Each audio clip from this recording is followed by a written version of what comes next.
Okay, so we are going to kind of narrow down when we are solving equations where we determine whether an equation is true based on a given value. So for an equation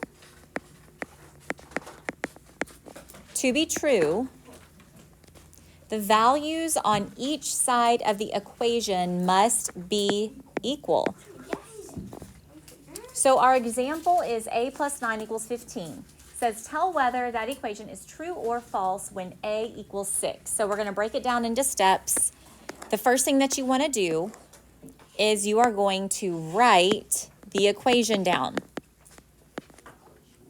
So it is a plus 9 equals 15. You're going to write it on your paper. It's totally not 6. Then you're going to plug in 6 where a is. So I'm going to replace a with 6. Then I solve. Step 3. So 6 plus 9 is 15. If both sides of the equation are equal, then the equation is true. What happens if they're not equal? False. Then it's false. Very simple, right? Okay, so all you're doing is you're taking the value given to you. It's going to tell you if m equals 4. You would plug in 4 wherever you see m, solve the equation just like we did yesterday, and then tell me if it's true or false. Okay, so there's a couple more examples at the bottom.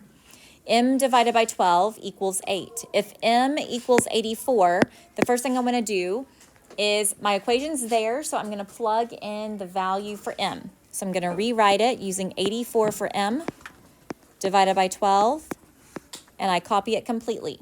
Now I solve. 84 divided by 12 is what? 7.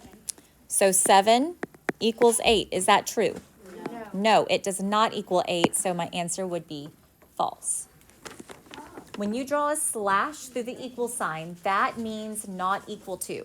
We just don't have to write it all out in words. Math is cool because you can use symbols to represent something, like the greater than symbol, less than symbol. This is a not equal to symbol. Okay, 8y equals 56. If I plug in 7 where y is, remember, be careful. If I just do this, it looks like 87. So I'll usually like to put the value of the variable inside parentheses to show that. And it means that I'm multiplying. So when I solve this equation, 8 times 7 is 56. Are they the same? Yep. Yes. So is it true or false? True. True. Easy peasy lemon squeezy? So